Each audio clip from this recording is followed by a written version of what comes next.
So mga tol, matapos pong matalo si Conor McGregor sa rematch niya kay Max Holloway sa UFC 329 kahapon na ginanap sa T-Mobile Arena, kung saan hindi pa nga po nagiinit ang laban sa first round, tinigil na po ng referee. Matapos ma-injured si Conor McGregor sa kanyang kanang paa. Napag-alaman po natin mga tol na kanang tuhod pala ang nadali kay Conor McGregor. Nakuha po niya yan matapos po siya mag-flying kick pagka-bell pa lang ng first round. Makikita mga tol na iika-ika po si Conor McGregor habang palabas po siya ng venue ng T-Mobile Arena. Marami po ang nagsasabi mga tol na mukhang lumaban daw itong si Conor McGregor na may injury sa paa.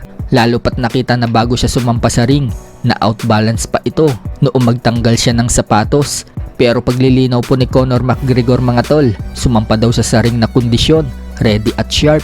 Maganda daw ang training camp niya, pati daw sa backstage, nakakasipa rin daw siya na maayos. Pero yun nga mga tol, laking gulat daw niya noong mangyari mismo sa laban ang hindi niya inaasahan na injury. Sobrang bigat daw ng pakiramdam niya at para daw siyang nasa impyerno. Pero ganun pa man mga tol, mukhang hindi pa magre-retiro si Conor McGregor. Sinabi po kasi niya na babalik pa daw siya. Na-shock daw talaga siya sa nangyari. Parang may demonyo daw na nakatitig sa harap ng mukha niya, kaya magsisimba daw siya agad kinabukasan.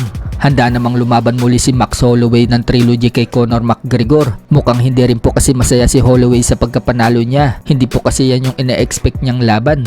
Kumbaga kasi mga tol, natalo lang niya si Conor McGregor dahil sa sariling injury ni McGregor. Hindi mismo sa kamay niya natalo si Conor McGregor. Samantala, sinabi naman po ng mga Pinoy fans na kulang daw sa calcium itong si Conor McGregor. Mukhang kailangan daw nito ng bitamina para tumibay ang buto. May nagsabi pang mga tol na hindi daw kasi kumakain ng tutong itong si Conor McGregor. So dalawang paa na po ang nadali kay Conor McGregor. Dati kasi sa laban niya kay Dustin Poirier, kaliwang paa niya ang nabali. Ngayon naman, kanang tuhod naman niya ang nadali. Samantala, Jake Paul, ginaya at inasar si Conor McGregor. Nagpipilay-pilayan po si Jake Paul habang hawak-hawak nito ang kanyang tuhod at nagpatihulog sa swimming pool. Habang galit na galit naman po si Dana White sa mga staff niya dahil mali ang pangalan na nilagay sa screen ng tapatan ng kamera si Shakur Stevenson. Ginawa po kasing NBA player si Shakur. Si Jalen Williams po ang inilagay na pangalan, kaya bad trip po si Dana White. Binayaran umano niya na malaki si Shakur Stevenson para imbitahin. Tapos ganyan lang daw ang ginawa kay Shakur. To kasalanan po yan ng staff ni Dana White mga tol. Kaya galit na galit siya ngayon. Sa kabilang banda naman mga tol, magandang balita po para sa ating mga Pinoy boxing fans, sapagkat ang Meksikano po na si Kenbon Torres na dumali sa dalawa nating pambato na si Raymart Gaballo at KJ Cataraha, tinalo po kahapon si Kenbon Torres ng Pinoy na si J.R. Raquenel sa pamamagitan ng RTD sa first round pa lang. 3 beses pa nga pong pinabagsak na J.R. Raquenel ang Meksikano. Nangyari po ang laban na yan sa bansang Japan.